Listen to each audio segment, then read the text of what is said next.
Hi guys! Today we're going to be talking about how hard it is for Black women to relax and how some of us don't know what it means to rest. This isn't a new phenomenon, but rather a brewing problem that has been lingering onto us for centuries. Are you ready to maybe deal with some hard truths? Enslavement, Black excellence, and health concerns are calling. You going to get that?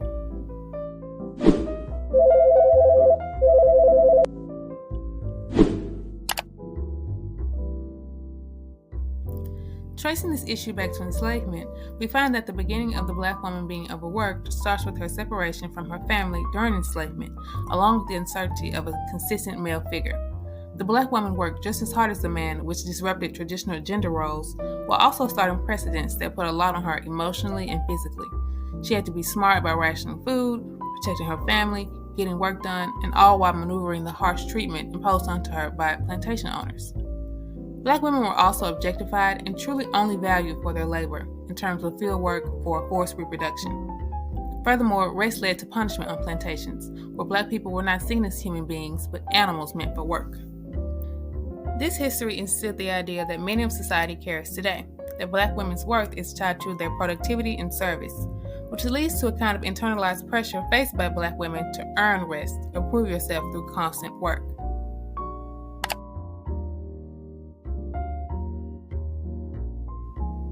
Even after slavery was abolished, America continued to rely heavily on Black women's labor. We see this during World War I in Greenville, South Carolina, when some Black women were able to receive monthly government checks while their husbands were away fighting. They quit their jobs and focused solely on their own households. White women began to complain. They now had to care for their children and homes themselves. In response, laws were passed that forced Black women back into the workforce, which meant domestic work for many of them. And while these ordinances may have been included in a larger plan to support the war, this often overlooked history shows just how deeply tied our labor has been to systems of exploitation, and why our rest is not just necessary, but revolutionary. So shout out to the stay-at-home moms and wives who embrace being cared for. Your rest is your birthright.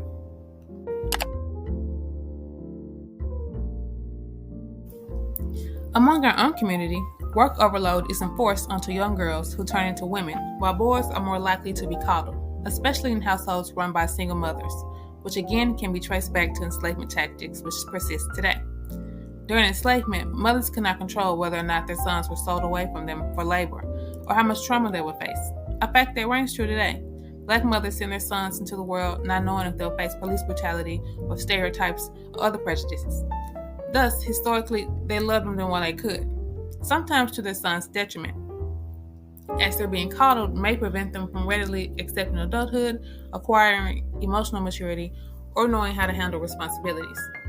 On the other hand, the Black woman was often kept on plantations to either assist her mistress for reproductive purposes or for keeping up the home. Thus, Black girls were taught how to handle a lot, be emotionally mature and self-reliant, and often at a young age.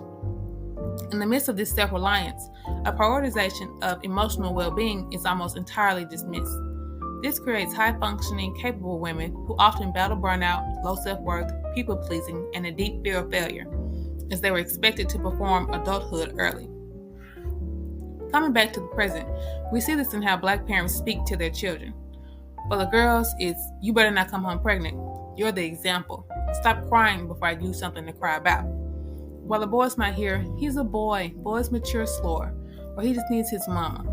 While the girl is taught emotional suppression, the boy is spoiled in a way.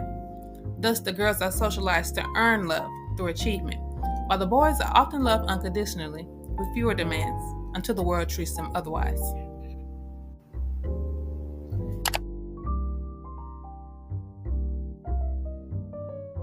An additional factor in this conversation is the need to prove ourselves or strive for excellence, a phenomenon that is widely accepted within the Black community, and something that I celebrate myself. However, I also think it can have a negative influence. What is the psychology behind Black excellence? I would argue the most obvious first answer to this question is that it's a direct counter to the negative stereotypes promoted about us in this country, the ones that say we're lazy, uneducated, or unworthy. It affirms that we are more than capable and deserving. Conversely, the need for excellence may also come from perfectionism that has been passed down from generation to generation. It may come from consistently being told you have to work twice as hard to get half as far, which, while stemming from real barriers, may create a perfectionist drive. It creates a fear of failure that not only reflects you, but all of your culture. Combine this cultural push for excellence with the personal encouragement of self-reliance in households, and you end up with women who are likely to sacrifice mental health, rest, and sometimes authenticity for approval, safety, or upward mobility.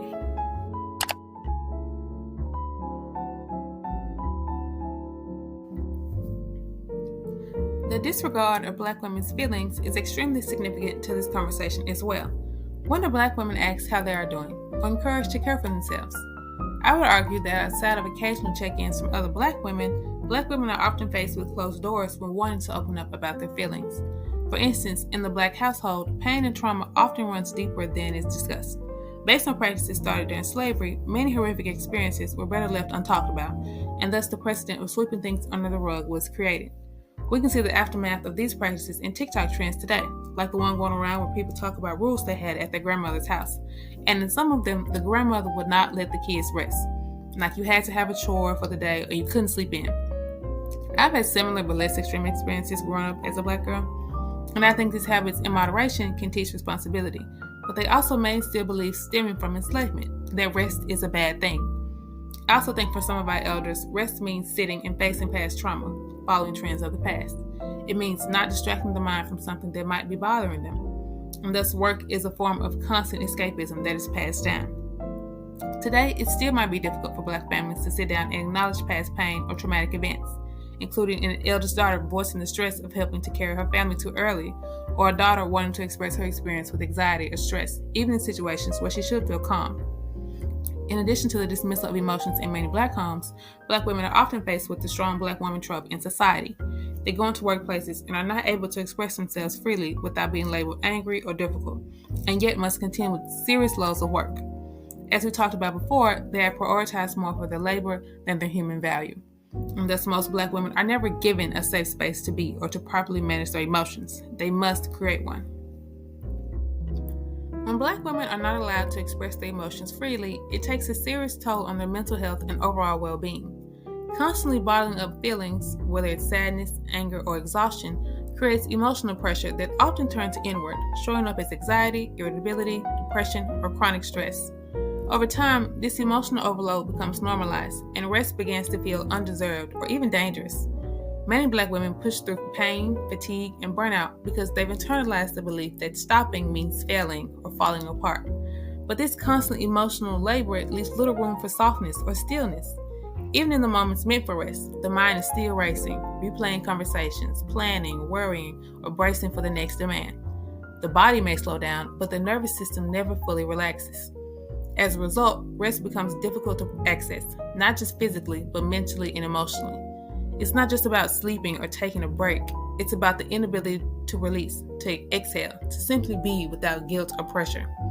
The inability to rest only reinforces a cycle of overfunctioning and emotional disconnection. And this lack of emotional release leads to resentment, numbness, and a slow erosion of self-worth. True rest requires emotional safety, the permission to feel, to pause, and to not be on all the time. Without it, rest becomes performative or rare, instead of restorative and regular. Remember, genuine rest should renew the spirit, soften the body, and make space for joy, reflection, and self-compassion. It's not a luxury, it's a psychological necessity. And unfortunately, without emotional freedom, it remains out of reach. Which is why I made this video. Not only to spark interesting conversations, but to remind any Black woman out there, and myself really, that you deserve rest, real rest. Don't say you're going to rest and then plan for another day, or make yourself feel bad for not moving. Your worth is not tied to all that you do. It's tied to who you are, your beliefs, your mind, how you make people feel. In fact, your work is only a reflection of the values that already live within you. So go rest and enjoy it. Not because you've earned it, but because it's your right. You probably need it more than you know.